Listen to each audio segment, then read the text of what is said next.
أعوذ بالله من الشيطان الرجيم بسم الله الرحمن الرحيم آمنوا بمثل ما آمنتم به فقد اهتدوا وإن تولوا فإنما هم في شقاق فسيكفيكهمullahu وهو السميع العليم صبغة الله ومن أحسن من الله صبغة ونحن له عابدون قل أتحجوننا في الله وهو ربنا وربكم ولنا أعمالنا ولكم أعمالكم ونحن له مخلصون أم تقولون إن إبراهيم وإسماعيل وإسحاق ويعقوب والأسباط كانوا هودا أو نصارى قل أأنتم أعلم أم الله ومن أظلم ممن كتم شهادة عنده من الله وما الله بغافلين أما تعملون تلك أمة قد خلت لها ما كسبت ولكم ما كسبتم ولا تسألون عما كانوا يعملون ঈমান এনেছো তারা যদি সেরূপ ঈমান আনত তবে নিশ্চয় তারা সৎপথ পেত, আর যদি তারা মুখ ফিরিয়ে নেয় তবে তারা নিশ্চয় বিরুদ্ধ ভাবাপন্ন, এবং তাদের বিরুদ্ধে তোমার জন্য আল্লাহই যথেষ্ট, তিনি সর্বশ্রোত সর্বজ্ঞ। আমরা গ্রহণ করলাম আল্লাহর রঙে আল্লাহর চেয়ে কে বেশি সুন্দর, আমরা তারই ইবাদতকারী। বলুন, আমাদের ও তোমাদের রব আল্লাহ সম্পর্কে কি বিতর্ক করতে চাও? আমাদের কর্মফল আমরা পাব, তোমাদের কর্মফল তোমরা পাবে, এবং আমরা তার প্রতি অকপট। তোমরা কি এরূপ বলো যে ইব্রাহিম, ইসমাইল, ইসহাক, ইয়াকুব আলাইহিস সালাম ও তার বংশধরগণ ইহুদি কিংবা খ্রিস্টান ছিল?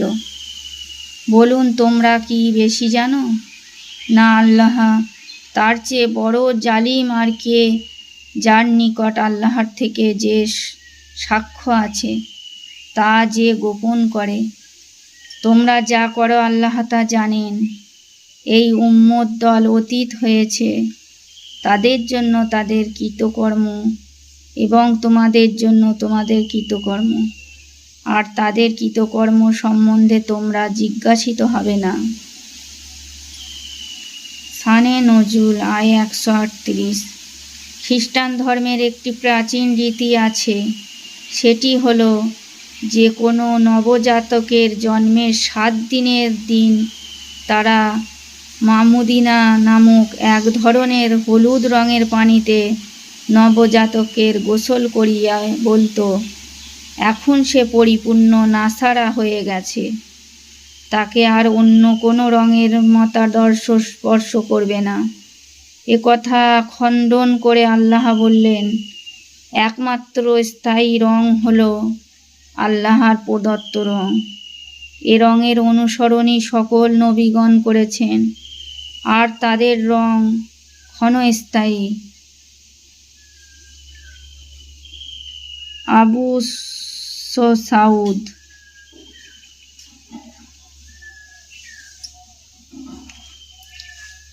সায়াকুলুস সুফাহাউ মিনান নাসি মা আল্লাহুম আন কিবলাতিহিমুল্লাতি কানু আলাইহা কুল্লিল্লাহিল মাশরিকু ওয়াল মাগরিবু ইয়াহদি মাইয়াসাউ ইলা সিরাতিম মুস্তাকিম ওয়া কাযালিকা জাআলনাকুম উম্মাতাও ওয়াসাতাল লিতাকুনু শুহাদা আলান নাসি ওয়া ইয়াকুনার রাসূলু আলাইকুম শাহীদান ওয়া মা জাআলনাল কিবলাতা তাল্লাতী কুনতা আলাইহা ইল্লা লিনা'লামা মাইয়াত্তাবিউর রাসূলা মিম্মান ইয়ানকালিবু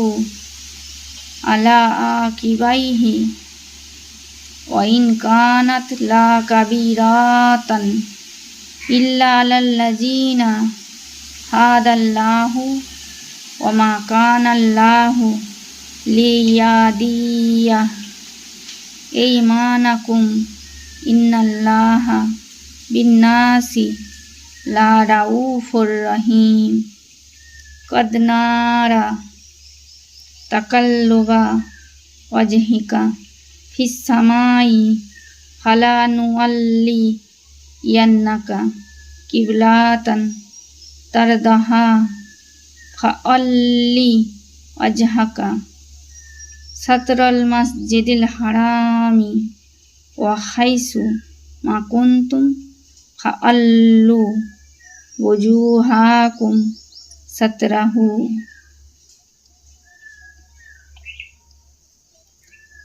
শীঘ্রই নির্বোধ লোকেরা বলবে, তারা যে কিবলার দিকে মুখ করত সে কিবলা হতে তাদের কে ফিরিয়ে দিল? বলুন, পূর্ব পশ্চিম আল্লাহরই। তিনি যাকে ইচ্ছা তাকে সরল পথে পরিচালিত করেন। এভাবে আমি তোমাদেরকে মধ্যপন্থী উম্মত রূপে প্রতিষ্ঠিত করেছি, যাতে তোমরা মানবের সাক্ষী স্বরূপ এবং রসূল তোমাদের জন্য সাক্ষী স্বরূপ হবে। আপনি এ যাবৎ যে কেবলার অনুসরণ করেছিলেন, উহাকে এজন্য প্রতিষ্ঠিত করেছিলাম, যাতে জানতে পারি কে রাসূলের অনুসরণ করে আর কে ফিরে থাকে। আল্লাহ যাদের হেদায়েত করেছেন তারা ব্যতীত অন্যের নিকট এটা নিশ্চয় কঠিন, এবং আল্লাহ এমন নন যে তোমাদের ঈমান নষ্ট করবেন। নিশ্চয় আল্লাহ মানুষের প্রতি দয়ার্দ্র করুণাময়।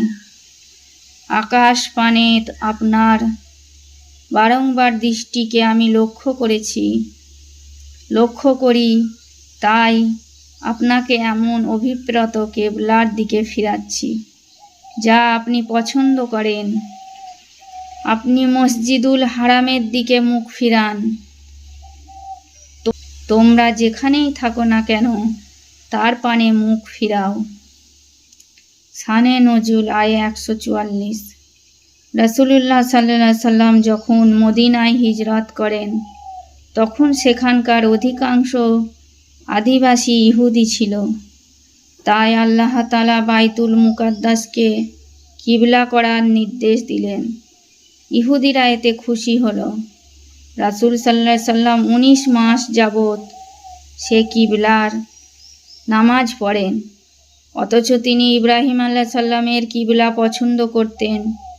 তাই আল্লাহ তাআলার কাছে সেজন্য প্রার্থনা করতেন এবং নির্দেশ লাভের আশায় আকাশের দিকে তাকাতেন। তখন আল্লাহ আয়াতাংশ অবতীর্ণ করেন।